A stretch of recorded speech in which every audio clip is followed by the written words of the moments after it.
Arman Tsarukyan officially named back up for UFC 317. Looks like the UFC is making sure there's no repeat of what happened at UFC 311. After all the chaos, when Islam Makhachev had to face Renato Moicano on just 1 day's notice due to Arman Tsarukyan pulling out, the promotion isn't leaving anything to chance this time. Arman has now personally confirmed he's the official backup for the UFC 317 main event.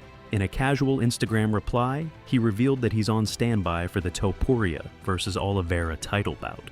This could turn into a massive opportunity for him. Not only would it put him right into a title fight if something happens last minute, but it also brings him back into the spotlight after all the confusion from UFC 311. And he's been staying sharp too.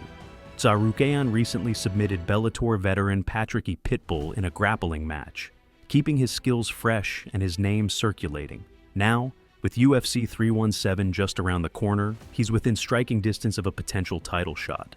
After that grappling match, Arman drew some comparisons between Pitbull and Ilia Topuria. He mentioned that stocky, compact fighters like them are often tricky to control due to their powerful hips and low center of gravity. But if he ever fought Topuria, Arman says that wouldn't be a problem. He stated that once he gets on top, he'd unleash elbows immediately, and doesn't believe the fight would last much longer after that. He respects the physical strength, but he's not sold on the hype. Arman sees a clear path to a dominant win. Sean O'Malley roasted Cody Garbrandt after seeing him at UFC Atlanta.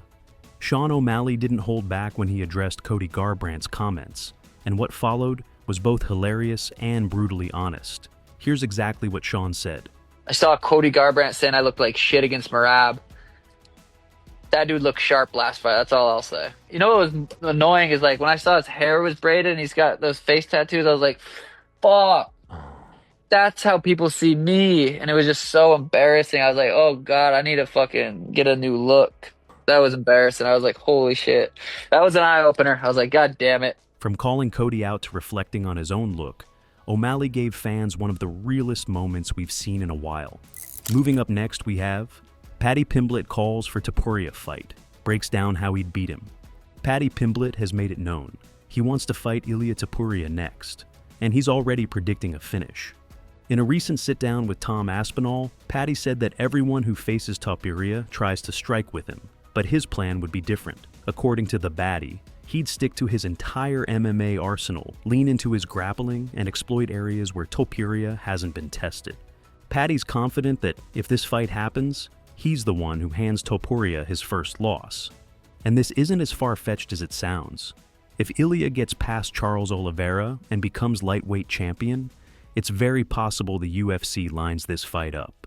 It's a massive money matchup, and the rivalry has years of history behind it.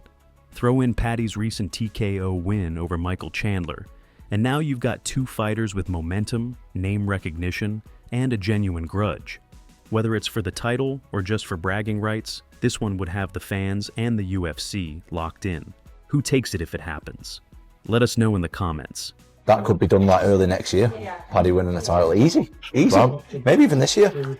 If Ilia wins and says he wants to fight me, the UFC will make that fight. I think so. Because they know it's a money fight. As Ben was saying, that's like one of them fights where they were world press tour lad, like McGregor Aldo.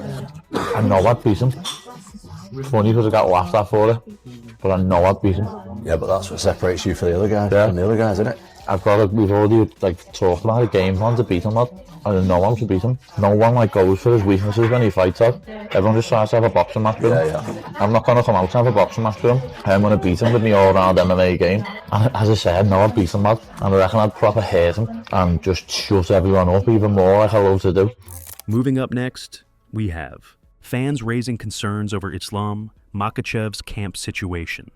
Islam Makhachev's head coach, Javier Mendez, recently sat down with Submission Radio, and while he touched on several interesting topics, including a potential showdown between Islam and Kamaru Usman if Usman takes out Jack Della Maddalena, one particular point has the MMA world talking.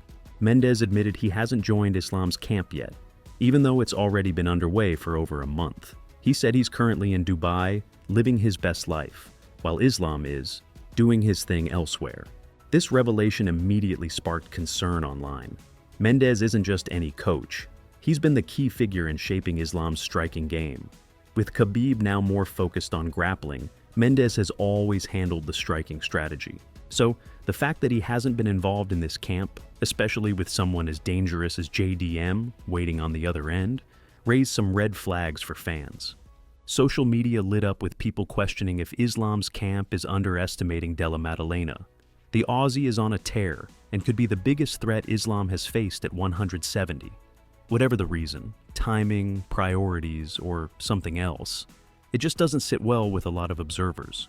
With a potential shot at becoming a two-division champion hanging in the balance, fans are wondering if this is really the time to loosen up on preparation. Hey, I gotta ask as well, are you guys in training camp already? They've been in training camp. I've been in Dubai.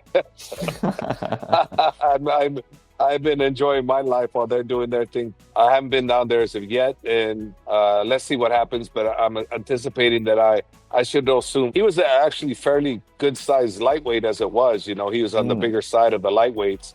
So I don't think this is going to be too big of a jump for him, to be honest with you.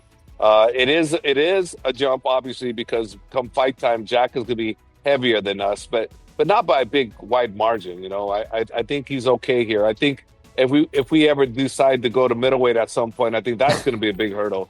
But I don't think welterweight is going to be that big of a hurdle for him. Do you think that there's a possibility that before it's all said and done, Islam could move up and fight for a third belt if he does get the second belt? I don't know. I really don't want to anticipate what could happen there because that's a lot of what ifs, you know? That's all for today's update. If you enjoyed the video, make sure to smash that like button, drop your thoughts down below, and subscribe so you're always up to speed with what's going on in the fight game. Catch you in the next one.